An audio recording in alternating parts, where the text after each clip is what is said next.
because you were here early. So you were obviously very excited. Now, it's important because I'm going to move this. It's important because it helps you decide what practices you want. All right. And you'll see pictures of my children. They were a little younger here, but there they are looking at a stormwater control measure. All right. One word I did not share with you, one term I did not share with you yesterday that I should have, is when we put stuff in the ground, like in an individual practice, a wetland, a bioretention cell, a permeable pavement, a rainwater harvesting system, which we're going to talk about today, those in America are now called stormwater control measures. All right? I think it's actually a pretty good word, a pretty good term. We used to call them best management practices, and that was not a very good term. You know why? Because a lot of them weren't any good. So how can you call something that's not good best, right? So now we just call them stormwater control measures, and I'm a big fan of that, all right? So the abbreviation for stormwater control measure, anyone want to guess what it is? SCM, all right? So you're going to see it. You're going to see me use the term SCM a lot. It's just another word for green stormwater infrastructure, all right? More or less. So stormwater control measures, or SCMs, are collections of treatment mechanisms, all right? We give them fancy names like constructive stormwater wetland, but the reality is that there are these bundles. There are these bundles of treatments that help clean the water or help reduce the volume of runoff. So we're going to go ahead and take a look at a couple of those, a list of those right now, all right? We have, we modify flow. Ideally, and by flow modification, what I mean by that specifically is you take high inflow peaks and you reduce them, all right? So I could put flow mitigation, flow rate mitigation. Infiltration, you know what that is. It's water soaking into the ground. One I don't have listed up there, but evapotranspiration. Hey, look, everybody stand up. Everybody stand up. I'm going to have everybody remember the hydrologic cycle, okay? So I'd like for everyone to put your fingers up into the sky. You are touching the clouds. You're touching the clouds. What is in the cloud? Moisture. All right, I'm tinkling. That's my fingers are raindrops. And so it comes down, whoop, here. Now it's hit the earth. Now where does this water go? 3 places. It can go down. Oh, that's as far as Dr. Hunt goes.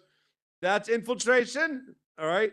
It can go back up, evapotranspiration, and it can run off. So yeah, that's good. We can do runoff like that. I like that. Runoff, you get like, you can do all sorts of things with runoff, all right?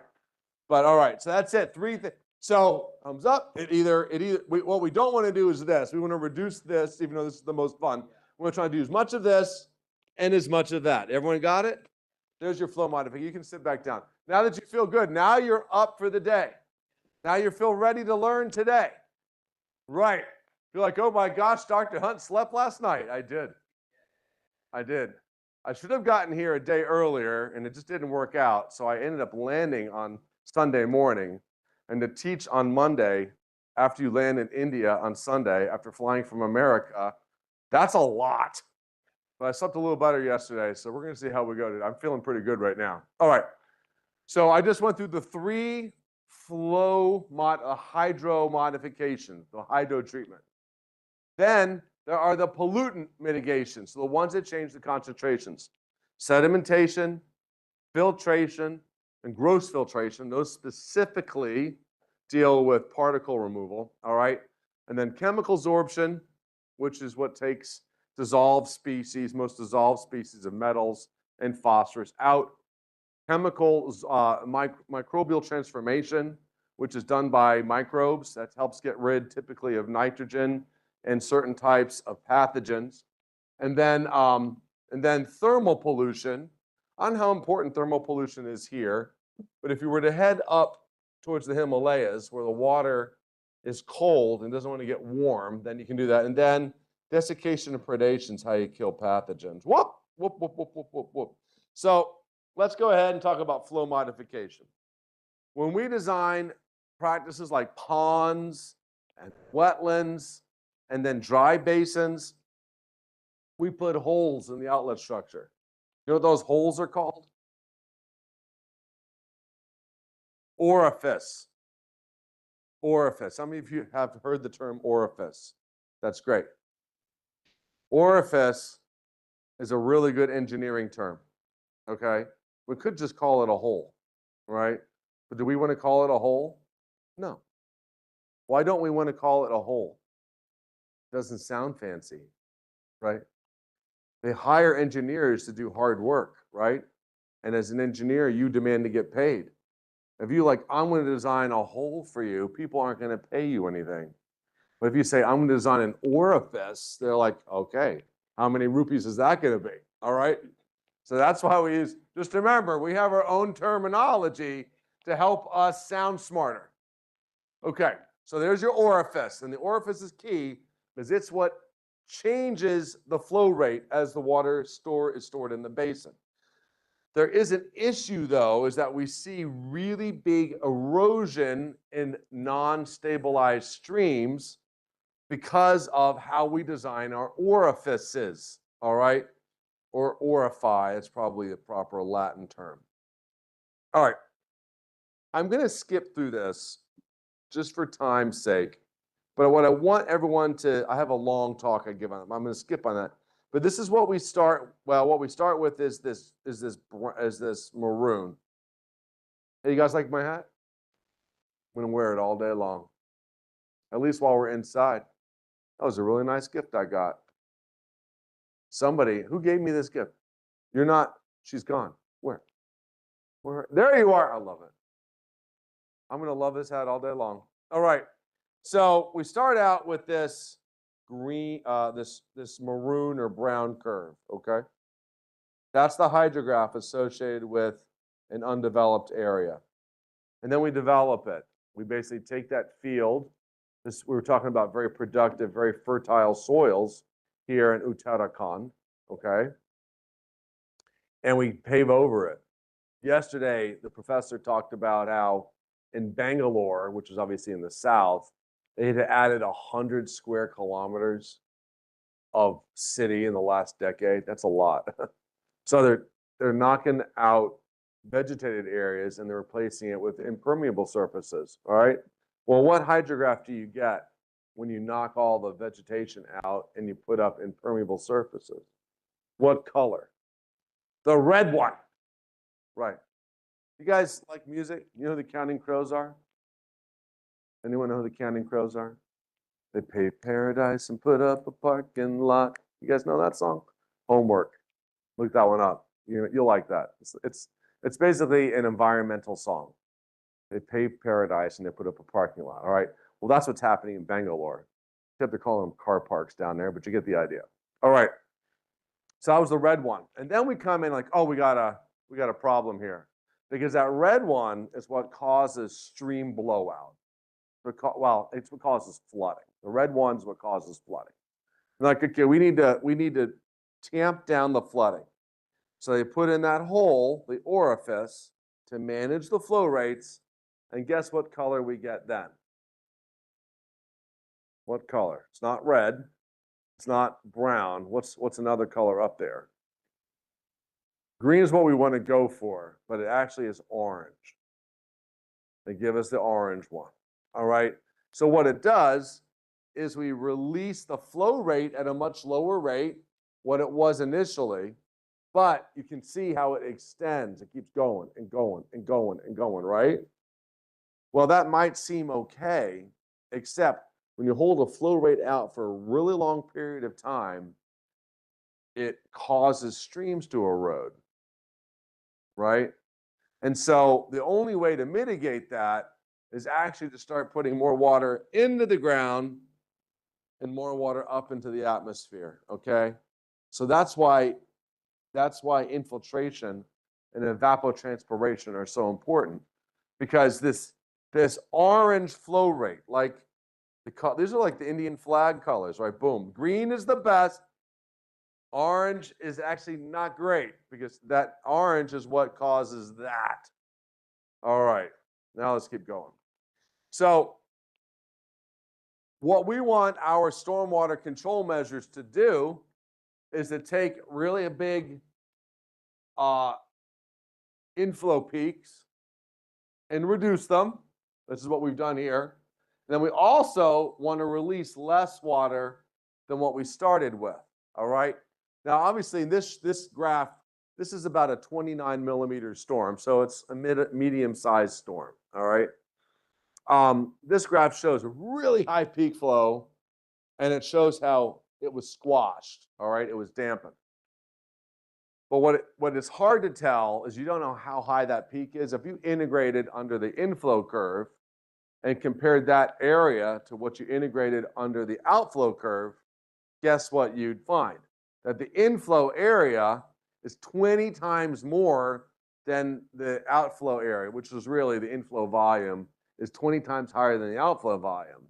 So what did this practice do? It didn't just reduce the peak, but it released a lot less water, which is very good for stream health.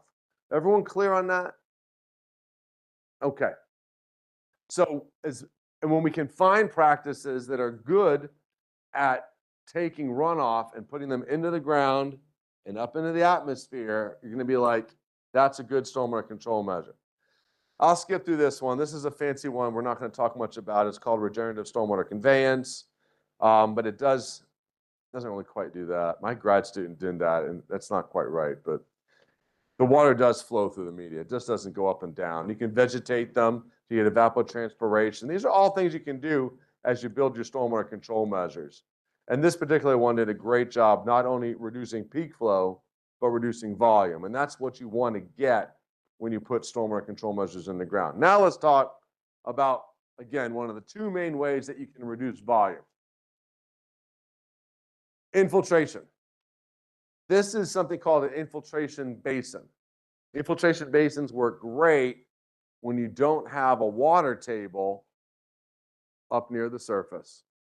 Is that going to be a problem in Rookie?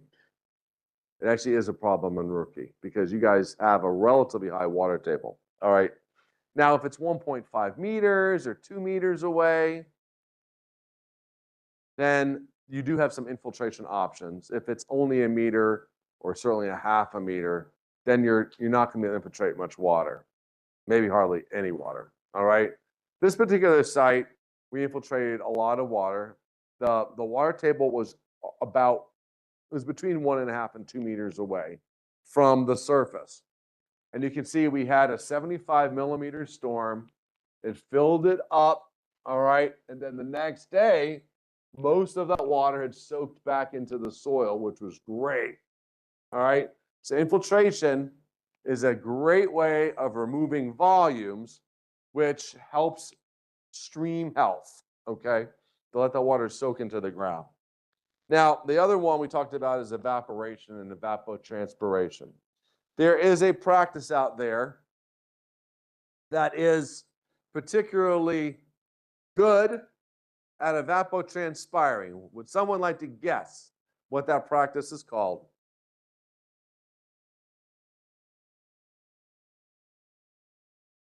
I'll give you a hint. There's a small version of it over my shoulder.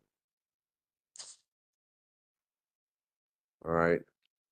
I know what would help you guys is if I gave you like buttons that you could press, because then you wouldn't feel awkward about saying something. But you know what the answer to this one is, but I'll give you a vote.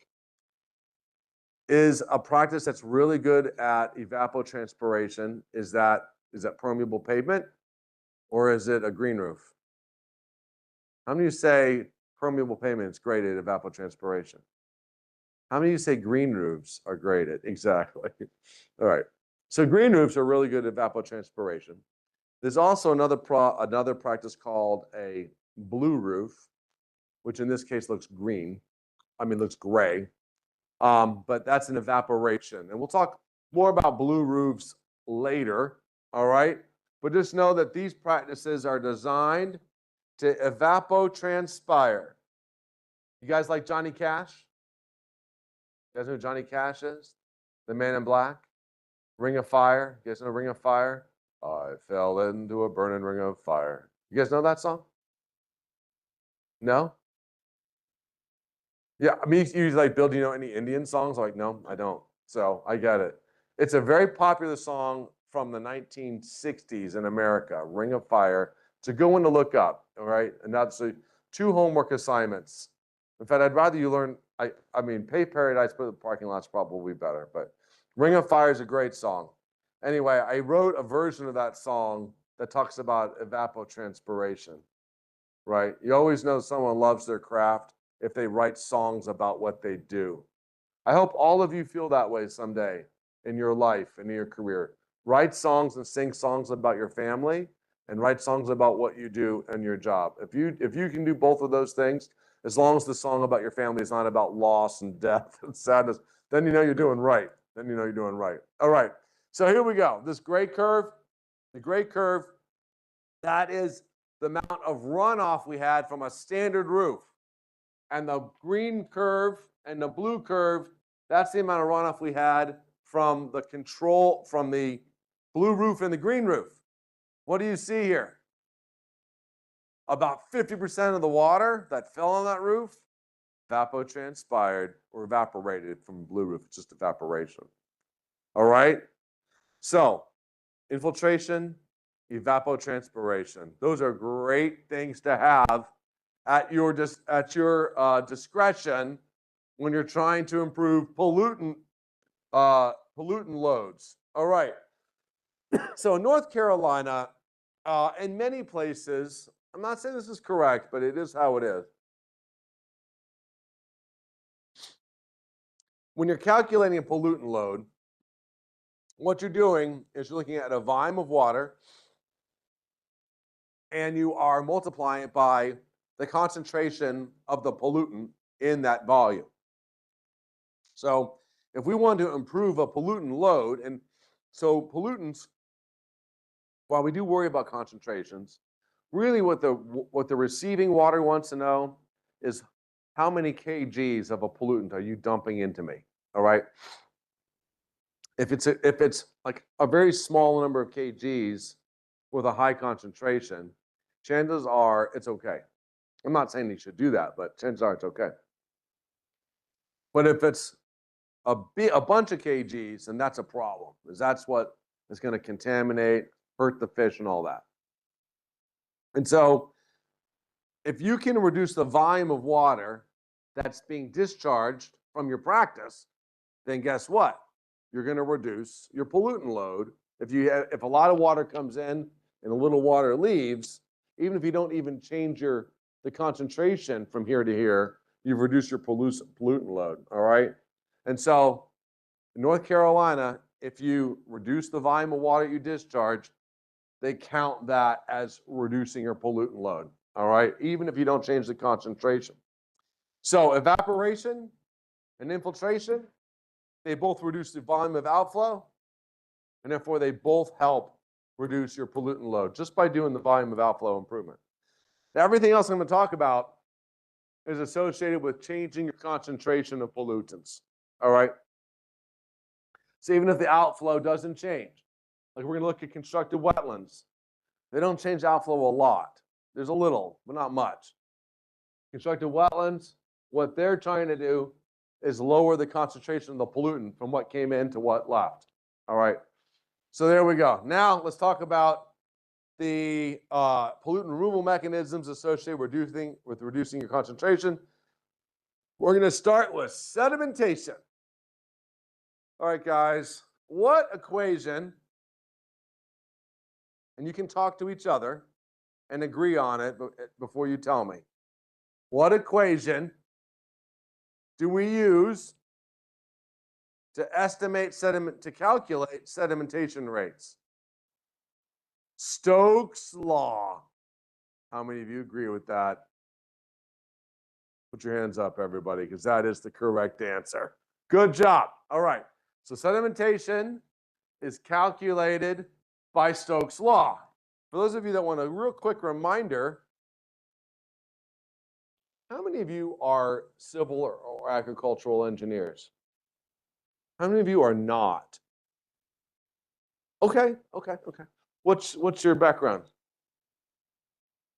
Yes. Hydraulic engineering? Great. How about y'all?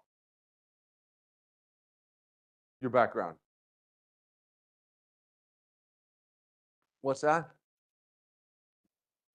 Environmental engineering. What about y'all? You say geology, geography? Geography. Okay. Anybody else? Mostly engineers here. It's always good to have a geologist and geographer person among us. Anyone else? And you guys have interest in economics?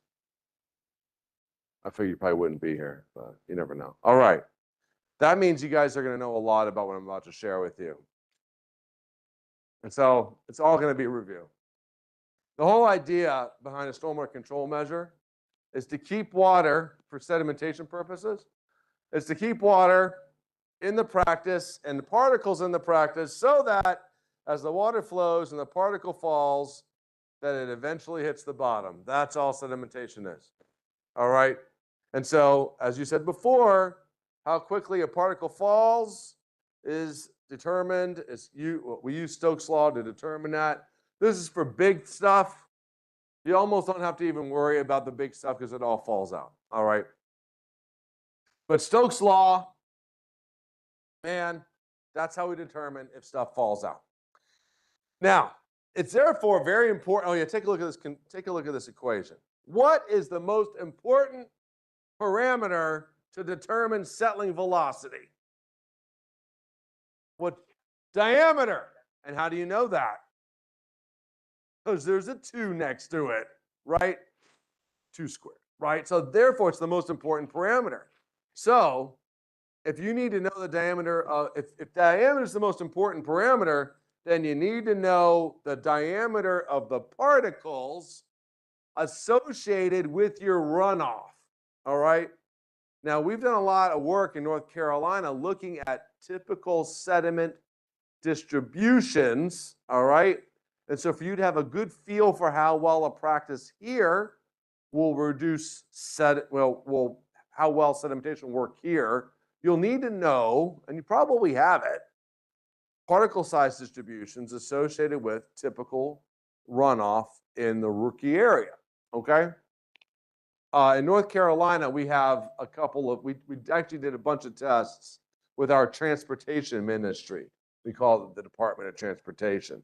And those are the ranges, our particle size distributions associated with roadway runoff. All right. And if you take a look at it, most roadway runoff, about half of it, is a sand. What's good about sands relative to silts and clays from a sedimentation perspective? What's good about sand? What's that? I think I heard what you said. It settles faster, which means the more sand you got, the more effective sedimentation is going to be. All right?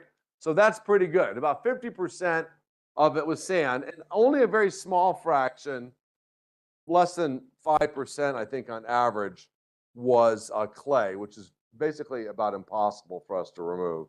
So we could go through and calculate this. I'm not going to do it other than to say that if you're dominated by particles in this range, okay, which fortunately we are not, all right, but if you're dominated by particles in this range and you try to settle them out, in a constructed wetland, I didn't change this. I know I feel badly about it. And you're trying to have it fall 15 centimeters, so forgive me for not converting that. I tried to go through and figure that, but I missed this one. I apologize. It would take that water, the water would need to stay in the wetland for 15 to 16 days. Now tell me a little bit about the rainfall of Rookie. I did a little research on this morning, actually. Is the rainfall in Rookie, does this rainfall pattern good for keeping water in a practice for 15 to 16 days? If you need a storm, the water from a storm and the sediment from the water in a storm to be in a practice for 15 to 16 is Rookie's rainfall pattern conducive to that? How does it rain here? A lot. When? What, May, June, July, August? So you get a lot of rain in about 4 months. Does it rain almost every day? Doesn't? Well, that's good. Does it rain every 3 days? A lot of rain every 3 or 4 days? If you continue to get 250 mils of rain, all right, in a month, and it keeps coming, then I don't know how reliable it is going to be that one storm's water is going to hang in your practice for 2 weeks. My hunch is it probably isn't. All right. So sedimentation, what I'm trying to get at, is good.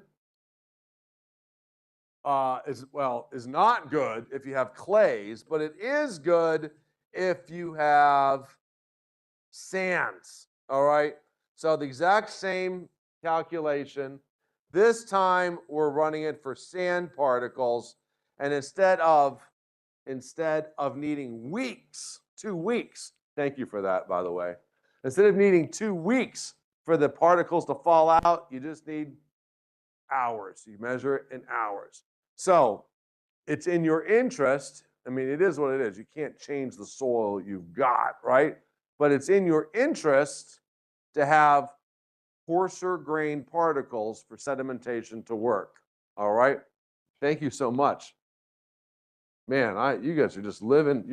This is great. This is also filled with tea. That's filled with tea? Yeah. Man, Rob, you're the man. Thank you. I was telling some of your colleagues that I really love Indian tea. You get great tea in India. I'm going to be honest with you. You don't get great coffee here, but you get great tea. Tea better than I get in the United States. And I love it. When you come to America, where's my Italian? Where's my University? How do you say university? University of Trento. Where's my Trento man? Yeah, you like your coffee there? Are you a cappuccino drinker in Italy? What's that? You like macchiatos? I get that. That's cool. I'm a cappuccino man myself. Go over there, I love cappuccinos. But macchiato, you're not going to go wrong with that. Coffee is good in Italy, isn't it? Tea is great in India. You got to love what you got. Okay. So it's better to have sands, but if you don't have sands, what you going to do? What you going to do? Well, you have to move on to another practice, another pollutant removal mechanism, and that one, y'all, would be filtration. Okay. Filtration is the most reliable pollutant removal practice we've got as long as it's working. You might be thinking, what are you talking about? I'll explain that as we go through these slides. Now, in America, the universities all have mascots. All right. Does Rookie have a mascot? I haven't seen it, so I'm going to guess it doesn't. I have a feeling it's more of an American thing. So my university, the mascot is the wolf pack. All right. The most popular mascot in America, you might be interested in, is something that doesn't live in America, but it lives in India. You know what the most popular mascot in America is? The tiger. Lots of tigers. The Princeton Tigers, the Auburn Tigers, the Clemson Tigers. A lot of tigers. There are 2 wolf packs. All right. Well, the University of Maryland, their mascot, you ready for this? Is a turtle. That doesn't scare me. I know it scares you. The idea of a mascot should be to scare you because they're your soccer team, your basketball team. They're the wolf pack, but then Maryland has a turtle. Like we're the turtles. They're called the terrapins specifically. If you see a turtle in the bottom of the slide, guess where I got that slide from? My buddy at the University of Maryland, Dr. Davis. Dr. Davis and I wrote a book. In case any of you are interested, it's not cheap, guys. I wish I could, it's not cheap. But if you're going to be in the stormwater world, you might want the book. We have most everything is in SI, so you'll like that part. But we do have some things in imperial units as well. But we go through all this. A lot of basically everything I'm telling you is in the book. It's in that book. But it's not cheap. It's like 120 bucks. I'm done. I'm not average. I mean, if you want the book, I think it's a good book. Dr. Davis, the guy from the land of the turtle, is a very good writer. And he wrote the chapter on filtration. All right. So that's engineer for filtration. That's a picture of filtration. And this is the equation associated with filtration theory. And take a look that there's a fair amount associated with it. Now, I could have y'all, I'll go back and show you this equation. All right. I could have y'all calculate filtration out. All right. We could do that. But you know what? We don't have to. Do you know why? Because basically, everything that comes in to a stormwater control measure that employs filtration gets removed. That's just how it is. Hello, sir. It's good to see you again. Hey, Professor Oja, I went to go see your tree again today. It's still there. I noticed, though, that the sign with your name is hidden compared to all the other trees. So it's like you're operating in the shadows. I like it. I like that style. All right. If anyone does not know, he has a tree. He planted a tree on this campus. If I could get a tree, that would be like one of the greatest honors. I hope you feel that way. I'm sure you do. It's like a big honor. Anyway, near the Thompson building, there's a tree that he's planted. How tall will that tree get someday? No, I've been. Okay, so here we go. Going back to this. We could have you calculate. I could give you the parameters, but you know what the calculation would say? It would say 100% removal. All right? Oh my gosh, we're multiple. You guys expect me to eat a lot of cookies today. That's great. I love cookies. All right, so filtration works great, and I'm going to show you an example. So we've got two different types of permeable pavement. Those are the PICPs.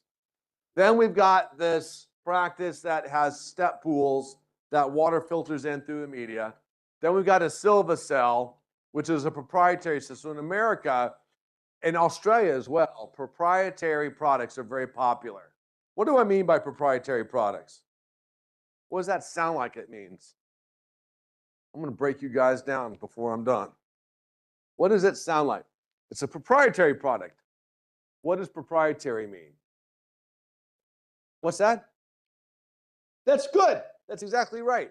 It means that someone has created a product that they're trying to sell you. All right? That's how big an industry stormwater is in America and Australia, that all these, and in Europe too, but Australia especially, in the United States, they have lots of people that make things that you buy off, we say off the shelf, and put in your pond, put in your wetland. You basically just put it in on its own, all right?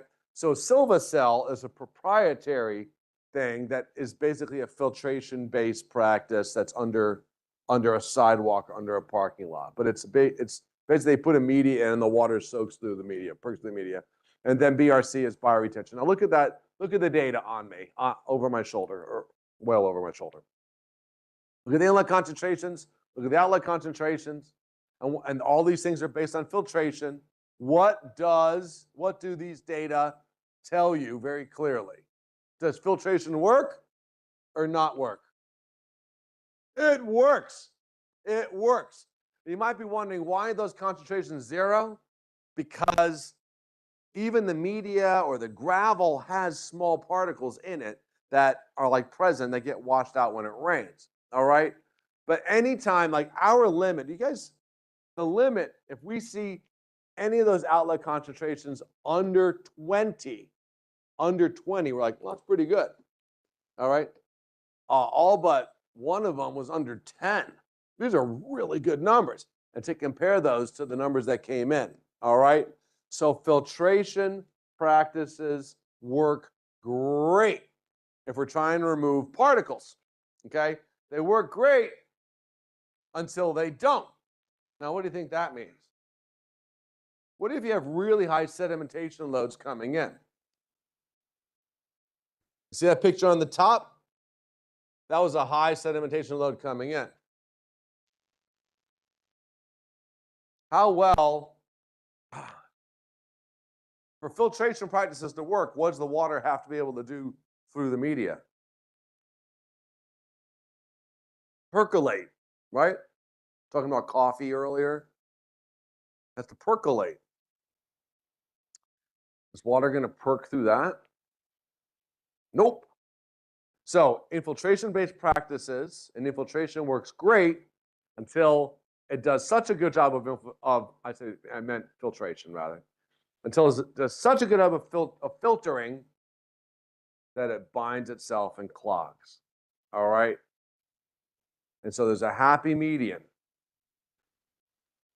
If a practice clogs because it's done such a good job of filtering, is it done for good? Meaning, will it never work again? What do you guys think? The answer is it won't work again until you maintain it. This is going to be one of the most important things I share with everybody in this room today, is that there is no such thing as a maintenance-free stormwater control measure. I need everyone to be 100% clear on that. There's no such thing as a maintenance-free SCM. As a result of that, in the United States, one of the classes I teach frequently is on inspection and maintenance of stormwater control measures. We have trained, I don't know, 6,000 people have come through that class. I'd usually teach 4 to 5 of them a year. We've trained, and we've done it since 2006 or 2007. One of those 2 years. So we have over 6,000 people we've trained. Because if you don't have an industry, a maintenance industry, coupled with your stormwater installation, then you know what? It's wasted money. You guys have seen something get put in the ground and it doesn't work very well because it got neglected. Like everyone's seen that. Imagine getting a car and not taking care of it. What eventually will happen? It'll break. I mean, the worst case, you don't even put gas in it, right? It'll stop. There's a lot of EVs on this campus. I appreciate that. It will stop. Well, the same is true with an SCM. There's no such thing as a maintenance-free SCM. We're hardly going to talk about that over the course of this week. But understand that that topic on its own deserves 2 or 3 days, 2 or 3 mornings. All right? Maybe if you decide that you like this stuff, I'll come back.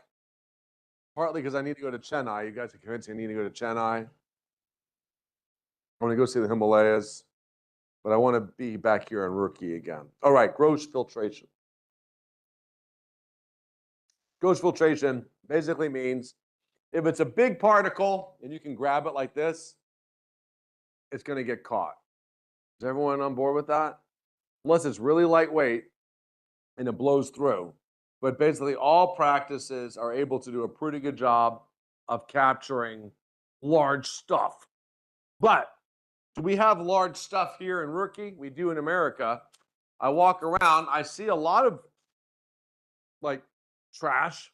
We've got trash. Stormwater control measures do great at capturing trash, but that also has got to be maintained. All right. Just remember, if it does a good job of employing these removal mechanisms, then it's going to have to also be maintained. And here's an example in the United States of a wetland that strained a bunch of trash. What flows downhill? Fill in the blank. Blank flows downhill. What word? Begins with a W. Water. Water flows downhill. If trash is carried in that water, guess where it's flowing? Downhill. All right? And if all that water is flowing to a stormwater control measure, then all the stuff in it is flowing to that same stormwater control measure. All right? So I can't stress enough how important maintenance is going to be as these things go underground. Because I took this in the United States. You understand, across the globe, we have issues with extra trash that will get into our stormwater control measures. I can't imagine it will be any different here. All right.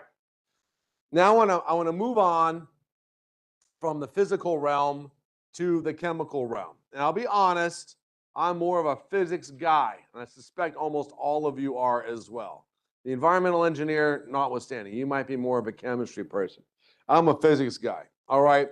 So we basically have two batches of pollutants that can get absorbed. One are the oils and greases, all right, the organic pollutants. Now, it's really important to have material in your stormwater control measure that these organic pollutants want to adhere to, all right? And so therefore, when we're designing a stormwater control measure, a filtration-based one, in addition to sand, which is almost always going to be part of a filtration-based practice, what other material do we need to put in there if we're trying to get rid of things like oils and greases? What do you think? What does an oil or grease want to bind to? I'll give you a hint. It's represented by OM up there. It's organic matter. All right? So you got to have organic matter in your stormwater control measure, media, if you want to get rid of things like oils and greases and other organic pollutants. All right? So crafting the media that the water is going to percolate through is actually a very important job for stormwater designers. All right? Now, what they don't have to do it every single time. There are now media that have been formulated that people will actually go buy. All right? And so you can say, I want blah, blah, blah media, and a vendor will give it to you. All right. But here's an example of PAHs, and most of the PAHs are trapped in the very top. You know why? Because that's where the organic matter is. It just traps it up there. You know what's actually kind of cool about a filtration-based stormwater control measure?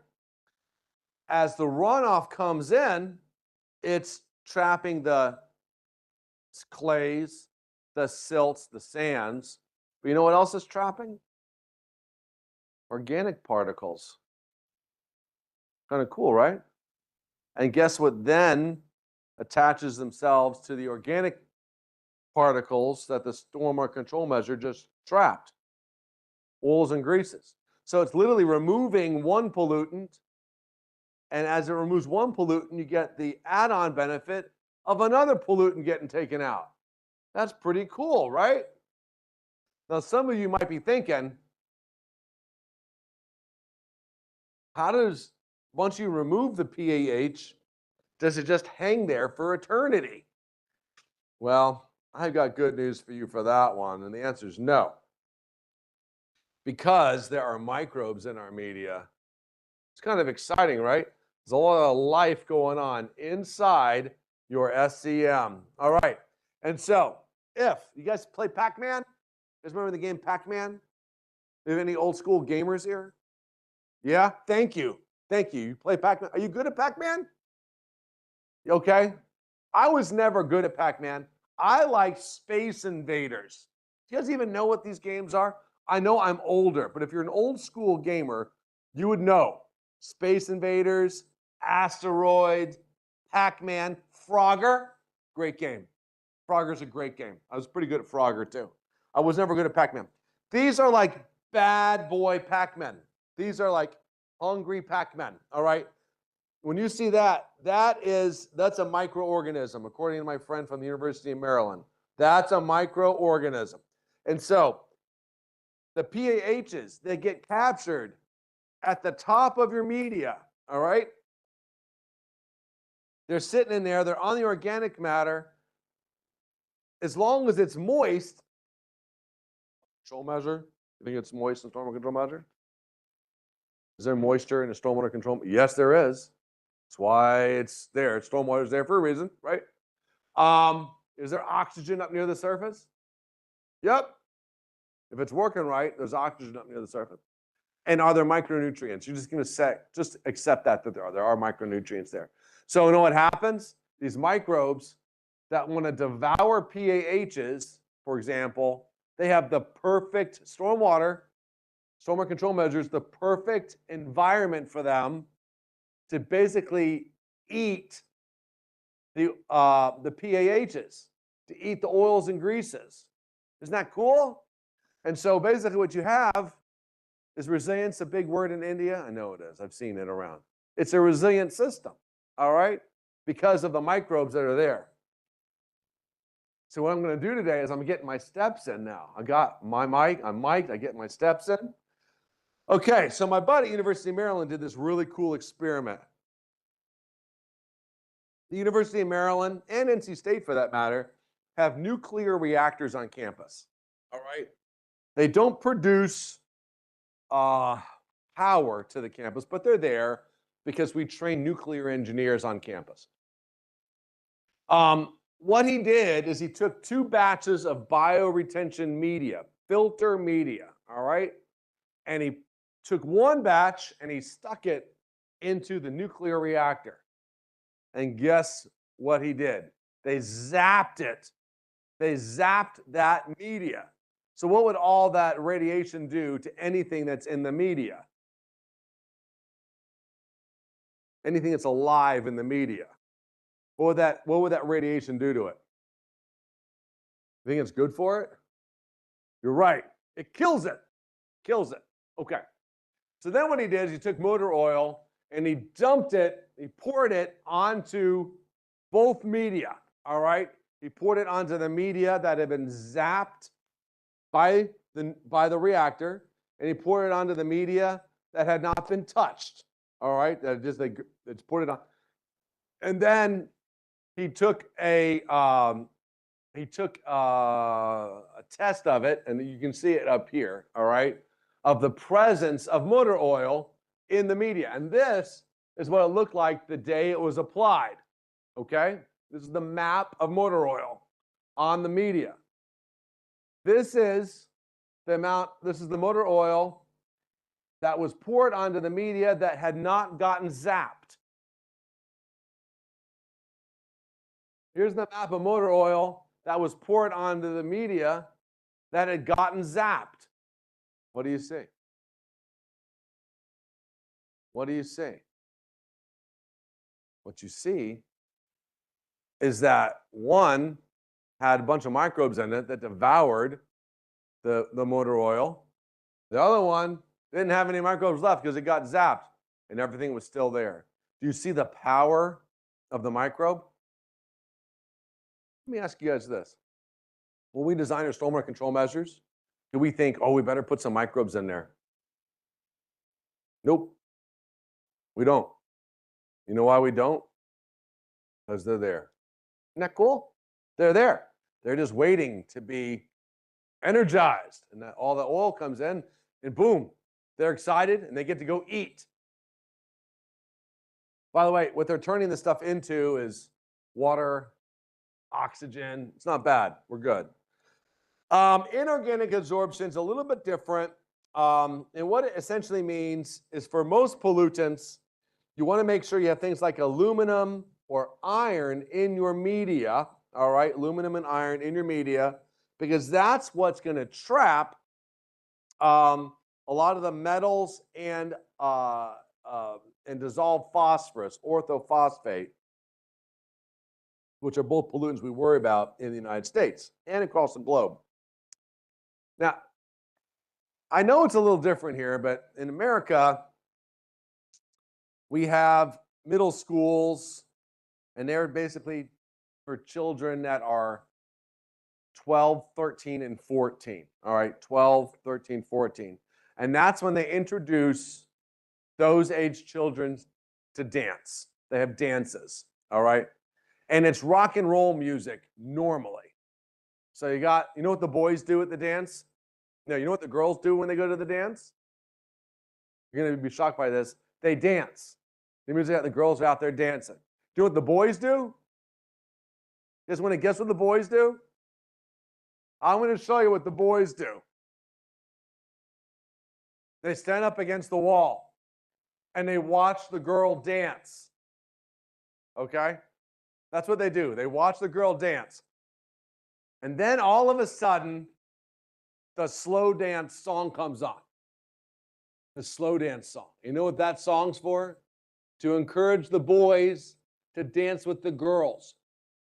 All right? So then this boy, they have to summon the courage. And they go out and they ask such and such girl, would you like to dance with me during this slow song? And sometimes the girl says yes. And this is how they dance. They hold their arms out as far as possible that you could shove someone in between them, okay?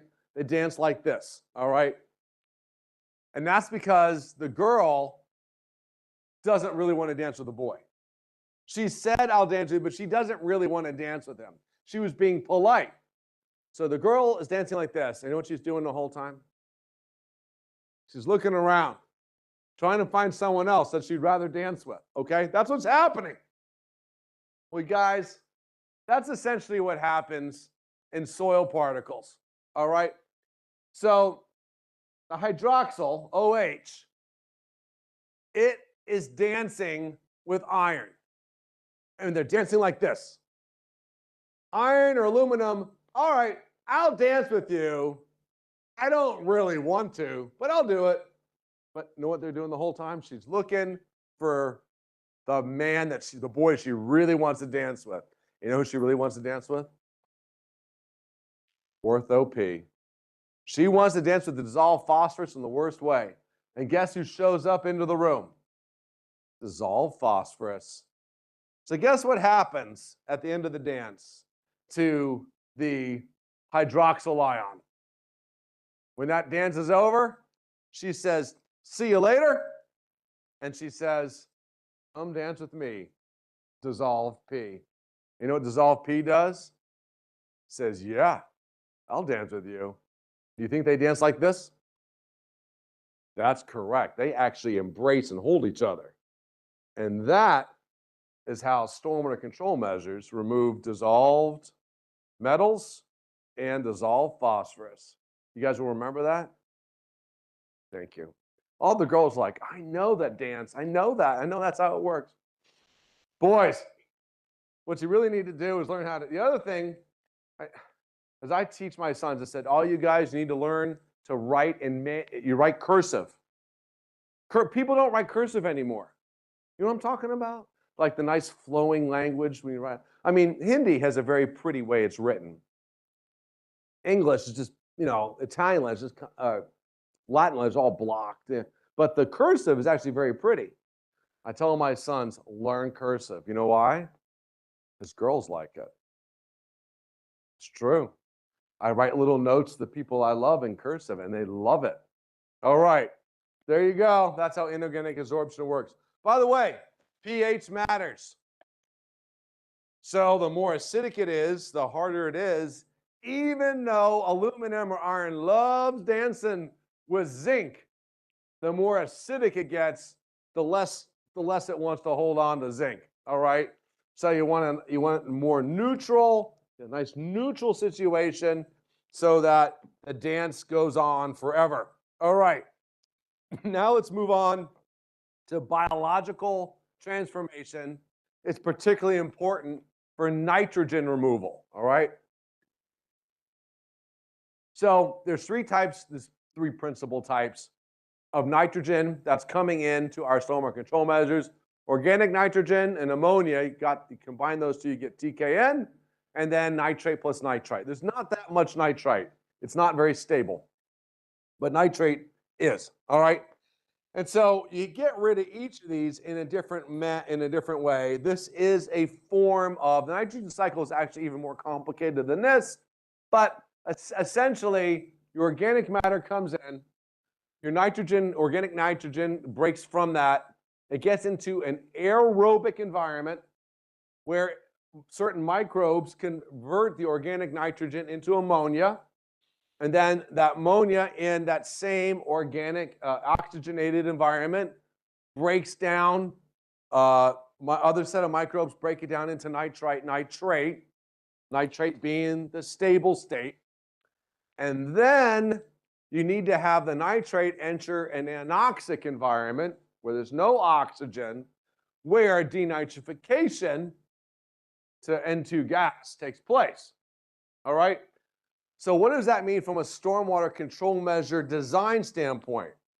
In your bioretention cell or in your filtration-based practice, you've got to make sure you have zones that have oxygen, and then you've got to make sure you've got zones that don't have any oxygen if you want to get rid of nitrogen or break pollutant forms of nitrogen down to N2 gas. N2 gas, obviously, it's what, 78% of the atmosphere? It's a lot of the atmosphere, so that's no problem. Now, that can be a challenge. So therefore, practices that are consistently aerobic, so that basically everything is oxygen, they will actually end up discharging or leaching nitrate out. All right? They will leach nitrate out. And we see that happen a lot. And nitrate is a problem. It's hard to remove. And once it gets in the water column, it can cause algal blooms and stuff like that. All right? And so it's important when we design stormwater control measures to intentionally put in our design to intentionally create zones that will likely become anoxic. All right? Remember this. We're going to talk about bioretention on Friday. All right? So, but as a designer, you have to be thinking about how am I going to get my aerobic water going through an aerobic zone to hit an anoxic zone. That's an important part of what we do. All right? So just remember that. And I'm going to give you an example where we studied this in a bioretention cell. Okay. For the nitrogen cycle to go through, all right, for the microbes to be happy, we have to have a carbon source. Is this my time to leave? Do I need to stop? What's that? We'll take a break for 10 minutes. You guys ready for a 10-minute break? Yeah? Okay. I was on a roll. I'm good with that. It is 11 o'clock. I will look at my watch from now on, so I don't. I'm getting fired up. This is a good spot. We'll come back and we'll resume discussing nitrate. We have about 10, 12 more minutes to go on this talk. So we'll take a T8. You got to hold the water long enough that you get that the microbial breakdown has enough time. That's what I used to look like. That is a long time. In fact, how many of you are like 24 right now? 25. Yeah, that's what I looked like when I was your age. Woo! Boy, things have changed. That's a plant. I know it doesn't look like one. Trust me, it's a plant. This is a wetland. It rains. It saturates the soil. Everything in and around in the media, it's saturated. It's anaerobic. It's anoxic. You see those roots? You can tell those are the roots. That's the gray things.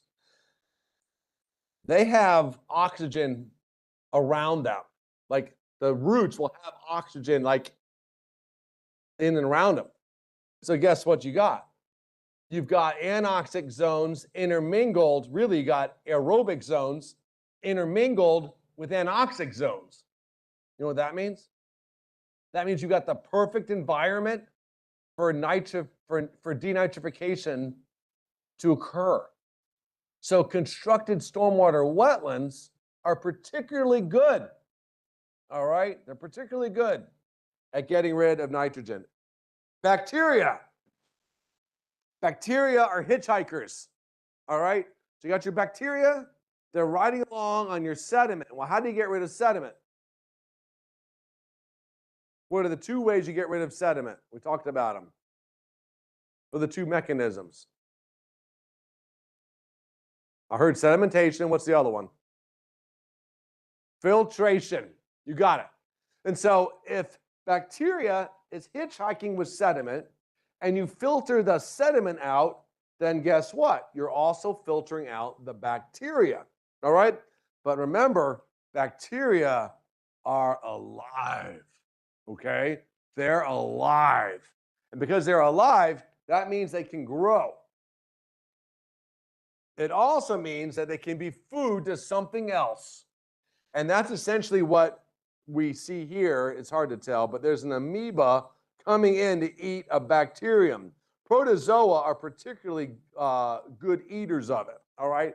So remember that column, that the nuclear reactor up in Maryland?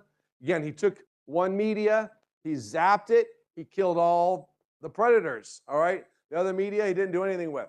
One, he zapped it and then added protozoa. The zapped column without predators, and this is logarithmic, that's the bacteria population. It grew because they're alive. But even with the zap column he added protozoa to, look, those numbers plummeted because the bacteria were being preyed upon. All right. And the BSM is a fancy mix that he was testing. All right. Obviously, it worked even better. The point being is that in your media, you've got the bugs, you've got the microbes that are eventually going to wipe out the bacteria you trap. Now, how cool is that? All right. Heat exchange, pretty simple. Hot water, cool media. Is the water hot that runs off asphalt? Well, how hot does it get here? I know the answer is. I had a close idea. How hot does it get in Rookie in June? Hot. 40, 45. That's hot. How hot's the asphalt? Hot. Super hot. Probably, I don't know, 80. It's hot. What happens when it rains in the afternoon? Yeah, I see you guys doing it. You know the answer. The heat that's in the asphalt transfers to the water, and you got really hot water. Guess who hates hot water? Most fish. They don't like hot baths. All right. And so if your practice can cool the water down before it gets discharged, then it's going to be very good for aquatic life. So bioretention, for example, will hold water in and get it cool. That helps a lot. Infiltration helps a lot. Permeable pavement. If you go down a third of a meter and the temperature is much cooler down there, that hot water will actually stay and mix with the cooler gravel. And when it discharges, it's much lower temperature. So all these base stormwater control measures are able to cool the water down, which is particularly good. All right, I'll skip through that. I'll try to skip through that. Oops, okay. So I'm going to close with this. Stormwater control measures, again, are collections of pollutant removal mechanisms. You see them behind me right here. And so really, when we are trying to choose the best stormwater control measure, or in some cases, if we're trying to fine-tune the design of a specific type of stormwater control measure, we want to think about what removal mechanisms that are being employed in that stormwater control measure and make sure that we match the pollutant removal mechanisms to the pollutants we're trying to treat. Okay? And it just so happens that there's only a few stormwater control measures that have essentially all of those pollutant removal mechanisms. Okay? Most of them only have a bundle of a subset of them. Do we have any questions before we now take our break? All right, you guys happy I slept better last night? I hope you are. I feel good. I know I feel good. How long should our break be today, this morning? 10 minutes.